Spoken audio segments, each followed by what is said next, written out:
analysez à chaud ce match-là? Un partout. Deux partout. Deux partout. Oui, deux partout. Oui. Écoutez, on était... je pense qu'on fait une très bonne première mi-temps. Peut-être dû au fait que Châteauroux était un petit peu dans ses petits souliers, ne savait pas trop si ils allaient venir nous chercher. Donc on a su profiter un petit peu de l'apathie de l'équipe adverse. J'aurais aimé qu'on mette le troisième pour éventuellement faire le break avec l'occasion de Matteo Tramone qui passe de peu à côté. C'est vrai qu'on aurait pu mener 3-1. La seconde mi-temps était beaucoup plus compliquée, on s'y attendait avec une équipe qui a remonté son bloc et qui a été beaucoup plus agressive, qui a utilisé un peu plus le gelon et qui nous a mis en difficulté. Après, on peut s'estimer heureux de repartir avec un point compte tenu de la physionomie de la seconde mi-temps. On était venu avec l'ambition de repartir avec quelque chose. J'avais dit que si c'était un point, ça serait très très bien. En première mi-temps, on a eu le sentiment qu'on pouvait le gagner, puis en seconde mi-temps, on a eu le sentiment qu'on aurait pu le perdre. Donc, on est content. C'est vrai que vous êtes passé par tous les étapes. Exactement. Cela dit, vous avez gagné chez vous contre le Havre, vous prenez un point à l'extérieur, vous continuez votre marche en avant. Exactement, c'était l'objectif de ce soir. De toute manière, pour progresser dans ce championnat, avec le début difficile que l'on a eu, il faut arriver à faire quelques petites séries. On en avait entamé une il y a quelques temps de ça, qui avait été stoppée au Red Star. On est reparti de l'avant avec le match du Havre, et puis là, en prenant ce point face à Châteauroux avant le derby, c'était important pour nous de repartir avec quelque chose de ce déplacement. Ça aurait été injuste de repartir avec 0 parce que ça a failli se faire. Comme vous auriez pu repartir avec 3 points, on est d'accord. Hein. Oui, mais bon, uniquement sur la première mi-temps. Sur la seconde mi-temps, on n'a pas trop existé et on a beaucoup subi et avec de nombreuses occasions adverses qui auraient pu nous coûter le match. Oui. Un bon point de pied à Châteauroux. Donc, hein. Voilà.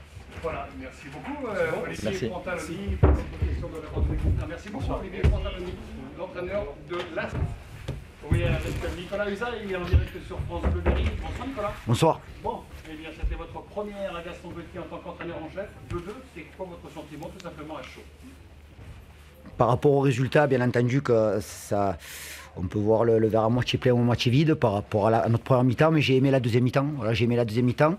On avait apporté un ajustement au niveau de l'organisation puisqu'on est passé en 4-4-2, puisqu'il y a Oumar Tunkara qui est passé dans l'axe et Maxime Barthelmé qui est passé à gauche. On a pris ce risque-là, même si on a créé de l'infériorité numérique au milieu de terrain, mais les couloirs ont permis de se créer des occasions. Après, on a manqué de réalisme. On a manqué de réalisme sur nos occasions et c'est malheureux parce qu'on aurait pu l'emporter, mais au niveau du contenu, j'ai aimé la deuxième mi-temps. Maintenant, cette deuxième mi-temps, on doit être capable de la produire sur 90 minutes. On a l'impression que vous pouvez perdre ce match-là, mais vous pouvez le gagner aussi. Ouais, bah sur la première mi-temps, on a peut-être marqué trop vite. Hein. Voilà, on a peut-être marqué trop vite, mais sur la seconde période, effectivement, on a été rarement en danger, pratiquement pas, et on s'est créé beaucoup d'occasions. Donc, j'ai aimé la réaction d'orgueil de l'équipe en deuxième mi-temps.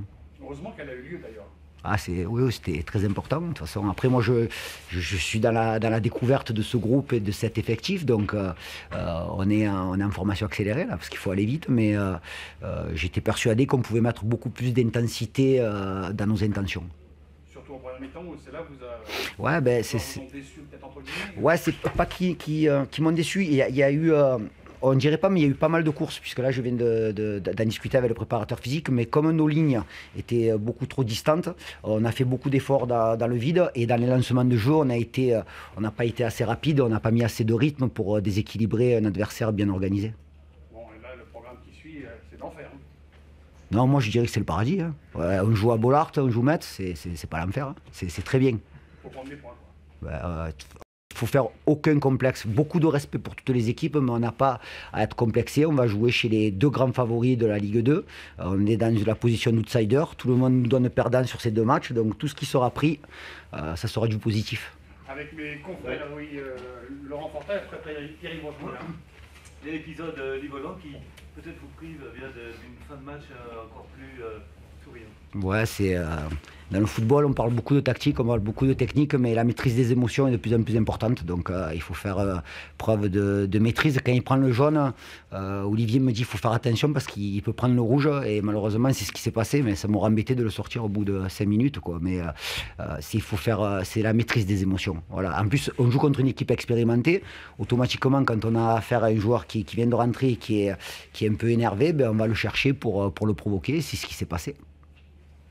Pierre-Yves Rochecouillard dans la Vous nouvelle avez République. réalisé un changement tactique à la pause. Et il y a eu aussi peut-être des mots qui ont expliqué ce regain d'intensité en deuxième. Ouais, des mots. Après, des mots, des fois les joueurs les entendent, les mots. Des fois, ils ne les entendent pas. Là, visiblement, ils ont entendu. Ah ben, c'est très bien, c'est très bien, c'est très bien. C'est mes premiers mots, donc j'espère qu'ils seront à l'écoute. Mais j'ai aimé l'animation dans les couloirs, particulièrement le côté gauche qui a été performant au niveau technique. Voilà, c'est la touche technique qu'il nous faut. Et je le répète, l'entrée de Nama nous a créé beaucoup de situations. Donc c'est un garçon que je connais bien, qui a beaucoup de générosité, et il aurait pu être l'acteur d'une passe décisive ce soir si Toto la met au fond. Donc, ouais, le regret, c'est de ne pas mettre au fond cette occasion, bien entendu. Je pense que tous les gens qui étaient dans le stade se sont aperçus de cette occasion. Après, on n'a pas été mis forcément en danger, mais cette équipe, par rapport à son expérience, a fait preuve de beaucoup de réalisme. Ludovic Lacasse de la Nouvelle République. Vous disiez tout à l'heure que vous étiez dans la découverte. Est-ce que vous avez retiré des enseignements particuliers de ce premier match en situation réelle, des choses que vous ne saviez peut-être pas sur votre équipe ou les joueurs? Ouais, non, c'est pas évident quoi, en 48 heures, surtout pour les changements, c'est pour ça que j'ai posé la question à la fin de la première mi-temps, Olivier, si on pouvait à un moment donné réorganiser l'équipe et mettre 2 attaquants, parce que j'estimais que dans la charnière centrale adverse, il y avait peut-être des opportunités. Donc c'est ce qu'on a fait. Donc après, quand on rajoute un attaquant, on perd quelqu'un au milieu de terrain. Donc c'est une question d'équilibre et de hauteur de bloc. En seconde période, on a été beaucoup plus haut, on a été beaucoup plus proche sur les seconds ballons. Opa Sangaté qui est passé au milieu nous a amené de l'impact et a fait vraiment du bien. Donc il y a eu des ajustements, mais après les entraîneurs, on peut faire tous les ajustements qu'on veut. C'est les joueurs qui sont sur le terrain et qui font en sorte que le niveau de jeu de l'équipe augmente. Et cette formule en 4-4-2 de la deuxième mi-temps, on risque de la revoir assez souvent ou pas? C'est possible. Ouais, c'est possible. Je suis pas fermé en matière d'organisation. On parle de principe, voilà, de principe et pas forcément d'organisation. Donc, on doit être capable de jouer en 4-4-2, on doit être capable de jouer en 4-2-3-1, en 4-3-3, en 3-4-3. Enfin voilà. Après, c'est par rapport aux forces qu'on peut avoir sur le banc et les ajustements qu'on peut mener dans une équipe. Mais je vous le dis encore, on aurait pu passer en 4-4-2, mais si les joueurs n'avaient pas eu une réaction d'orgueil et un regain de générosité et de maîtrise technique, on aurait peut-être été en grande difficulté dans ce système-là et dans cette organisation-là. D'autres questions, messieurs? Non? C'est bon? Et bien voilà. Ouais, je vous remercie. Merci. Merci. L'entraîneur de